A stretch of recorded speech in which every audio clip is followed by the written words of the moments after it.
Hello again. Today I'm going to discuss an opening called the Albin Counter-Gambit, some very interesting repertoire with black pieces that is very effective in blitz games and can often surprise your opponents even in classical chess or rapid chess, of course, as well. I have to say that it's very flexible. I've just learned a little bit of it and found it to be very interesting to play. So I just want to show you very quickly the main principles of it, and hopefully you will like it. Okay, so the first move, this is the repertoire for black. The first move is d4, and against this you play absolutely the main move d5. And the Albin Counter-Gambit can be played if white plays the main move c4 here. Of course, he doesn't have to play that. There are other moves that surely can be considered and are played very frequently, like for instance knight f6, after which you simply can go into some queen's gambit declined. In this case it's a Ragozin, which I personally like to play, but I will maybe speak about it in another video. So you can play Albin Counter-Gambit only with if white plays c4, and that's why you should also have some other repertoire like the Slav defense or eventually the Queen's Gambit declined. But of course, if c4 is played, the Albin Counter-Gambit is if you play the move e5, which clearly is theoretically blundering a pawn, but clearly is very aggressive, and as you will see, it really is. So of course white should take the pawn on e5. If he doesn't do so, if he say develops another pawn to the center, then you get a very pleasant position after just taking this and developing the knight to f6, or simply giving check with the bishop is also very good. If this is the example of such game, as you can see, the pawn structure is symmetrical and neither side has problems. Very balanced play. Black is by no means worse, and also he can always take on c4, and white has an isolated pawn that can be a weakness, so I guess it's some sort of an achievement. So white really has to take on e5, which you will most likely do, and then black should play d4. Simply gaining space in the center, this pawn will turn out to be very strong. So first of all, we should discuss what happens if white decides to challenge this pawn immediately with a move e3, which is a famous Lasker trap and can actually be taken advantage of by playing bishop to b4 check. Now, of course, white cannot play knight to f3 because the pawn will take it. So simply he has to block with either the bishop or the knight. He doesn't really want to do so with the knight because then you just take on e3 and, well, open up this king. The structure is pretty messy. Black is already better. And if he covers it with a bishop, then you simply take on e3 again, sacrificing the bishop on b4. Very entertaining.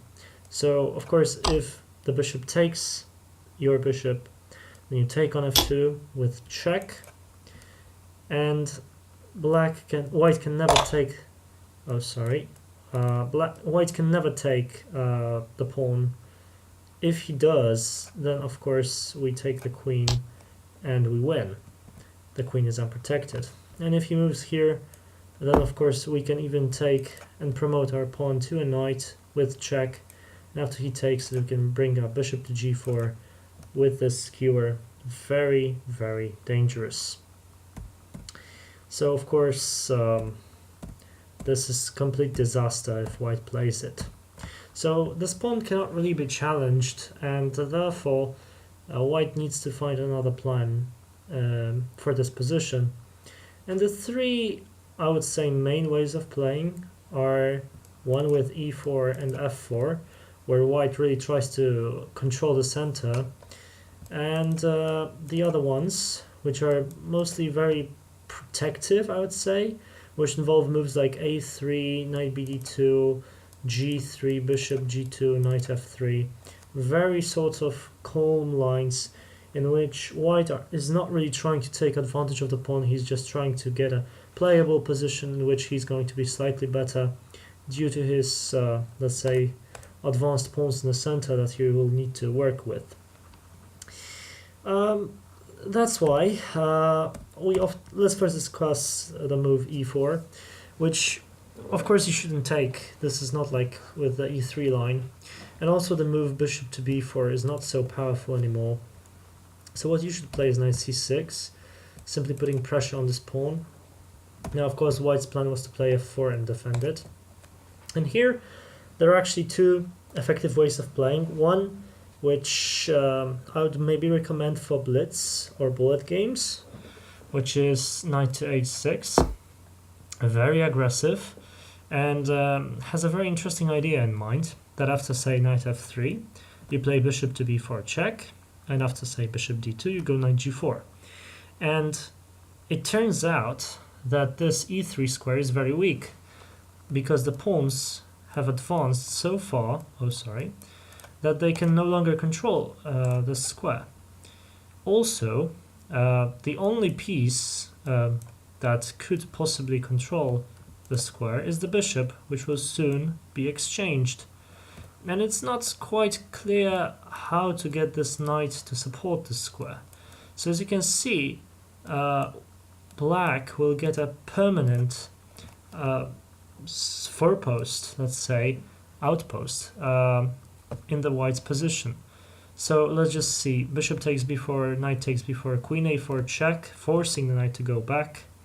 Still this square is absolutely free. And let's say if white's plan might be to, for instance, come with the knight to b3, try to win this pawn, then, well, we can just develop, force the queen back, castle. We don't need to rush with it. This is the best part of it, because we can play this any moment. White will never take control of that square. And even if, let's say we go knight e3 here, and queen d2 is played, of course, well, he's still trying to hunt down this pawn, and let's see, he's got a triple attack on it, and we only have one defender, and we cannot add two defenders at the same time. So it seems that black is actually worse. But a very simple move, bishop to g4, actually gives black a great advantage. And well, why is that so? It seems that white can just take the pawn freely, and then, afterwards, challenge the knight. But this is a tactical position, and we take the knight on d4. Now, both of our knights are hanging, so let's see what will be the case. How would we win this if white plays queen takes this knight? Well, of course, then we go knight to c2, and as you can see, we have a family fork. We win the queen. If the other knight is taken with a queen, the same story. Check, attacking the king and the queen, winning.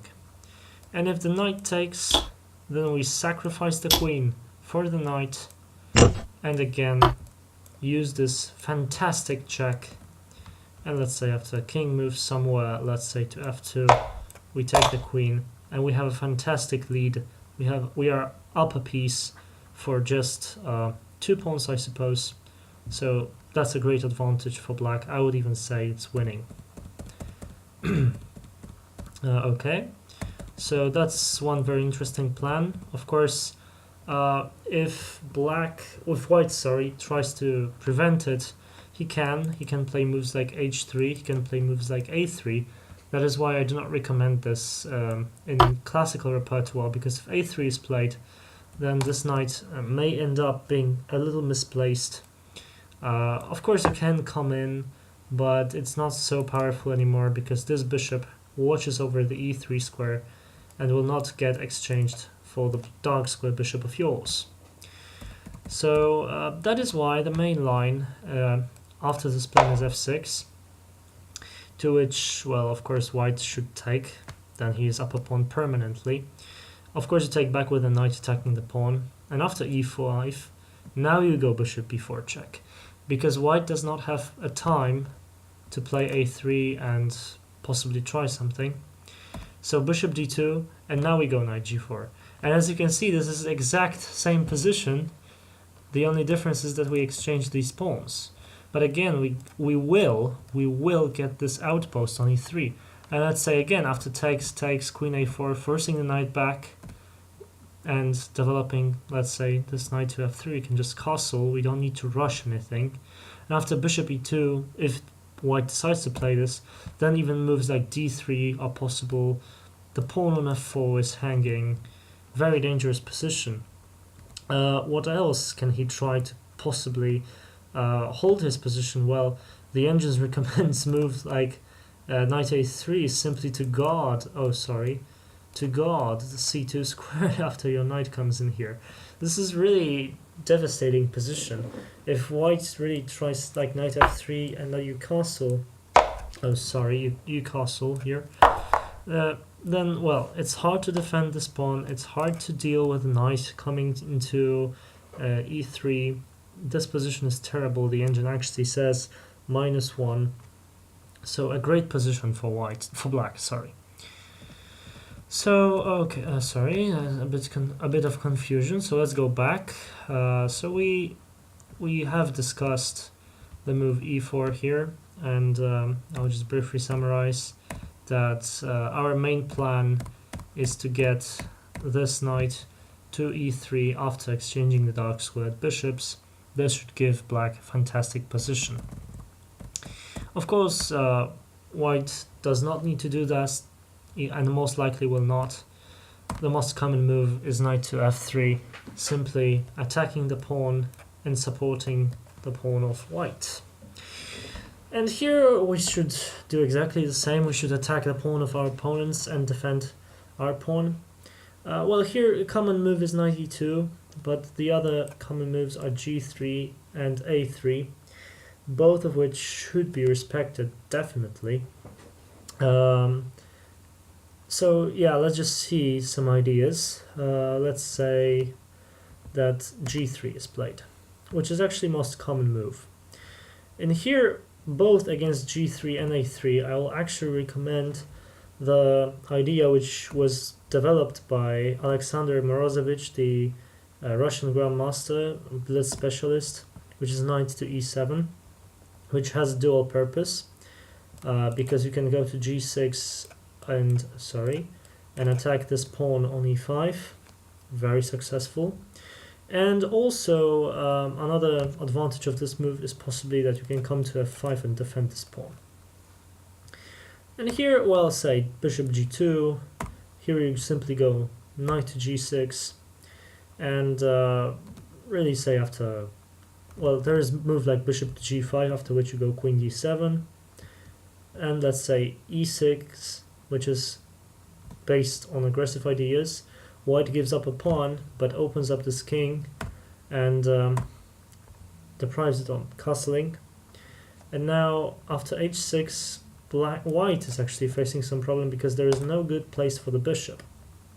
Well, there were multiple ideas tried. You can see a lot of Alexander Morozevich's games here. There were games in which, I guess, Boris Gelfand played bishop to f4, after which you simply can take it and sacrifice another pawn and try to go for the attack immediately, right away. This can really give fantastic results. Also, another try is g5, which I think was actually played by Morozevich here. So let's see this g5, f takes g5, pawn takes. If knight takes, then this may really end up badly, because you see this line is open towards the king. There are both the queen and the rook active. The bishop can get active anytime soon, and engine actually loves this position for black. So you see how dangerous it is. The same goes with this. Actually, if the knight recaptures, we simply go g5 and we go for the attack straight away. Say something like this really is it's very difficult to assess such positions. They're pretty wild. Black has the attack going, but he's down a pawn. So, there are a lot of things to look for here. The best move actually, according to the engine, is simply bishop c1, which allows us to develop the bishop to b4, for instance. And then the position becomes sort of simpler. After e3, let's say e5, simply guarding this pawn, take. Of course, our king may be a bit exposed, but you are controlling this square so far, so no problem. You can always go back to e7. You're ready for castling. So this position really, if white plays it perfectly, maybe it's a little problem, and because moves like b4 are often pretty unpleasant, but still I don't find it so depressing, so to speak, because after castles, if something in b5 is tried, then you can easily go knight f5, knight a5, again get play with this knight. Eventually you can try to play c6, challenge this, or b6 and go back with a knight. Excuse me. So you generally have a lot of options here. You need to be very flexible in the Albin Counter-Gambit. So that's one way of doing it. Really, backing up to this position, the very essential move of a position is queen d7. You really need to understand that if you play bishop to e7, and really your position is not going to be great, because after this is taken, he will simply take on d4, and even though you win this pawn back, you still are down a pawn. So say knight takes g5 and f4, and well, you may even take here, but like you see, well, okay, this is okay, sorry, I got a little bit too fast there, but you see that this is a very big problem. Already tactically, black is much worse, I'd say. And this endgame, white is up a pawn, and look at this structure. This is, I would even say this is losing for black. So you need to be very careful not to play this bishop e7, but instead go for queen d7, after which really the only move that keeps white at some edge is e6, but you can simply take it and after castles go with this h6 and challenge their bishop.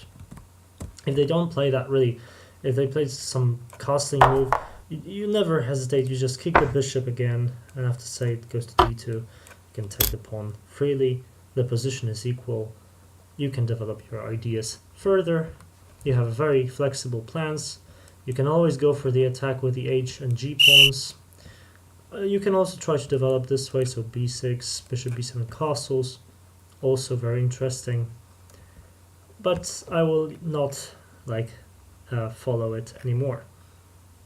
So going back, we have reviewed this idea of white playing g3 at this move, and we simply suggested this knight maneuver. White often does exactly the same thing by playing a3, after which you simply play knight g7, and after g3, because white will go for the same plan, but he will just feel a little safer having this pawn here. Knight g6, bishop g5, queen d7, bishop g2, h6. The bishop has to drop back somewhere, let's say bishop c1, you simply take, and after knight here, you play a5. This is important because white's plan is to go b4, b5, kick your knight, maybe get some initiative going, maybe developing the bishop to b2, threaten the pawn, but a5 just shuts it down, because of course if this is played, well, this rook drops. So yeah, that's a very kind of simplistic way of talking about it, but really that's kind of the best way. If bishop f4 is tried, you never hesitate, you can take it, there's absolutely nothing bad with it. But you can play bishop e7, you can go bishop e6 often, try to attack this pawn. This is a very flexible opening in which black can really come up with his own strategies, and often they will be very good because the way of playing with white is not obvious. White has to come up with a good strategy in order to keep any advantage going. because really you have easy plans. You sacrifice a pawn to have an easy game. White instead has a pawn up, but actually he's struggling to find any plan here. His position is very unclear. He doesn't really know where to put this bishop because I can always take it now. It's not clear whether he should go with a knight here or whether maybe something else. Well, he can try to push this, but what to do if you shut it down? If you shut it down like with this move a5 in this position. So of course this has to be understood. So yeah, so just a brief summary. I just have to tell you that I did not provide you in this video with like very details of this opening, but I just discussed the main ideas. So of course the main idea here, one of them was e4, after which we are just trying to take advantage of White's position by putting the knight on e3. That outpost is really painful for White and can allow you to win the game very quickly. Very often you can see some games in the database if you wish, but generally your play is about getting this knight to e3 or attacking the pawn on f4, pushing the pawn to d3, multiple ideas depending on what White plays, but generally you are very aggressive and very solid as well. Another plan we discussed was, of course, after knight f3 we go knight c6, and here both to g3 and a3 we develop in a similar fashion. So we play knight g2 e7 and then knight g6. We try to win a pawn on e5. If bishop to g5 is played, we need to remember we have to play this queen d7. This is the only way we can equalize or even get slightly better in this position. Then remember about simply, of course, if they play e6 you take it, and after castles you simply challenge that bishop, and they have problems where to put it. It's not very easy for them to play. Suggested move by the angels, bishop c1 as I said, after which you simply develop and the play becomes more and more simple. This is the best way that White can play, by the way, against your opening. Here White has a very slight edge. He could also maybe try bishop to b2, but you really shouldn't be afraid of this, and perhaps even play d3 or knight g5, depending on what you try, really. Both of the moves are fine, you can try them. I think this opening is very entertaining. I played it a couple of times in the internet and won like 90% of the games, simply because people with White do not understand how to play this opening, and maybe this is the way you should try to surprise your opponents. I think it's very effective, very fun to play, and yeah, flexible as well. So I hope you got something out of it. Let me know in the comments if you enjoyed the video, and see you in the next one. Bye.